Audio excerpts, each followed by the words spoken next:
မယုံနိုင်စရာကောင်းတော့အောင်ပါပဲကဘာပေါ်မှာအတမန်ဆုံးတတ်တော်ဖြစ်တဲ့ယူဂျီရိုဟန်မာဟာသူ့ဘဝရဲ့အခက်အခဲဆုံးတိုက်ပွဲနဲ့ရင်ဆိုင်ရတော့မှာပါသူ့ရဲ့လမ်းမှာပိတ်ဆို့နေတဲ့ပြိုင်ဘက်ကတော့တမိုင်းတလျောက်အကြီးကျယ်ဆုံးဓာတ်သမားဖြစ်တဲ့မီယာမိုတိုမူဆာရှီပဲဖြစ်ပါတယ်ခဏလေးအစောပိုင်းတုန်းကတော့မူဆာရှီဟာတိုကူဂါဝါရဲ့နေအိမ်မှာသူနဲ့အတူတောက်စားနေတော့အဖေဘက်ကနေကြောက်စရာကောင်းတဲ့ဖီအားတစ်ခုကိုရုတ်တရက်ခန်းစားလိုက်ရပါတယ်မူဆာရှီအားတိုကူဂါဝါကိုဒီတစ်ခါဘလို့တိုက်ခိုက်ရဲသမားမျိုးကိုဖိတ်ခေါ်ထားလာလဲလို့အေးအေးဆေးဆေးပဲမေးလိုက်ပါတယ်ဒါပေမဲ့တိုကူဂါဝါပြန်မဖြေနိုင်ခင်မှာတင်ယူဂျီရိုဟာတခါဝါကိုရောက်ရှိနေပါသည်တသားတခါချက်တီကြားကနေတော့သူ့ရဲ့အစွမ်းထက်တဲ့အရှင်အဝါဒီကိုဖုံးကွယ်ထားလို့မရပါဘူးနောက်တစ်ခဏမှာပဲယူဂျီရိုဟာအခန်းထဲကိုလှမ်းဝဲလာပါတယ်သူဟာအန်အောစရာကောင်းလောက်အောင်ယဉ်ကျေးပြူငါမှုကိုပြသခဲ့ပါတယ်မူဆာရှီရဲ့ဖိတ်ခေါ်မှုအရာယူဂျီရိုဟာအေးအေးဆေးဆေးပဲဝင်ထိုင်လိုက်ပါတယ်မူဆာရှီကသူ့ကိုတောက်စရာငဲ့ပေးပါတယ်ယူဂျီရိုကဖန်ခွက်ကိုမလိုက်ပြီးတကြိုက်တဲ့နဲ့ကုံအောင်တောက်လိုက်ပါတယ်မူဆာရှီကလည်းဝမလေးပဲအလားတူပဲပြန်တောက်ပြပါတယ်ဒါပေမဲ့မူဆာရှီရဲ့မျက်လုံးထဲမှာတော့ယူဂျီရိုဟာတာမန်လူတစ်ယောက်နဲ့မတူပါဘူးအဆုံးမရှိတဲ့ယရနာတိုက်ကြီးတစ်ခုလိုမြင်နေရတာပါ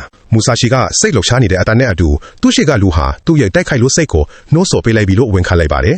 နောက်တစ်ခဏမှပဲမူဆာရှီဟာသူ့ရဲ့မမြင်နိုင်တဲ့ဓာတ်ချက်တစ်ခုကိုထုတ်တုံးလိုက်ပါတယ်ဒါပေမဲ့သူ့ကိုအန်တော်သွားစေတာကခန်းစားချက်ဟာလုံးဝခြားနားနေတာပါလူအသားကိုဖျက်လိုက်ရတယ်လို့မဟုတ်ပဲခိုင်မာတဲ့တန်ချက်ကကိုရိုက်လိုက်ရတယ်လို့ခန်းစားလိုက်ရပါတယ်မူဆာရှီကသူ့အရင်ကဒီခဆာဂါရီဓာတ်ချက်နဲ့အသက်ပေါင်းမစွာကိုယူခဲ့ဖို့တယ်လို့အရင်လျော့လိုက်ပါတယ်ဒါပေမဲ့အခုဟာကတစ်ဖက်လူရဲ့ညှက်ရောကိုတောင်မဖြတ်နိုင်တဲ့ပထမဆုံးအကြိမ်ထင်နေပါတယ်ယူဂျီရိုကတော့ပြုံးယုံပဲပြုံးနေပါတယ်သူ့အတွက်တော့အဲ့ဒီလိုလဲကွက်ဒီဟာအရေးတယူလှုပ်เสียရတော့မလိုပါဘူးနောက်တစ်ခဏမှပဲယူဂျီရိုဟာအနာကပလင်းတစ်လုံးကိုလက်နဲ့တောက်လိုက်ပါတယ်ပလင်းရဲ့ကျိုးသွားတဲ့ထိပ်ပိုင်းဟာကြည်စံတစ်ခုလိုအရှိန်နဲ့ပြေးထွက်သွားပြီးမူဆာရှီရဲ့မျက်နှာတက်တက်ကိုထိမှန်သွားပါတယ်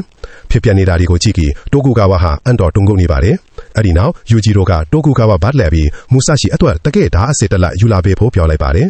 မျက်နှာပေါ်ကနေတွေးတွေစီးကြလာတာကိုခန်းစားမိတဲ့မူဆာရှီရဲ့စိတ်လှုပ်ရှားမှုဟာပိုပြီးပြင်းထန်လာပါတယ်ဘာစကားမှထပ်မပြောတော့ပဲသူတို့နှစ်ယောက်ဟာအပြင်ကိုထွက်လာကြပါတယ်ကဘာပေါ်မှာတခါမှမမြင်ဘူးသေးတဲ့တိုက်ပွဲကြီးဟာစတင်တော့မှာပါ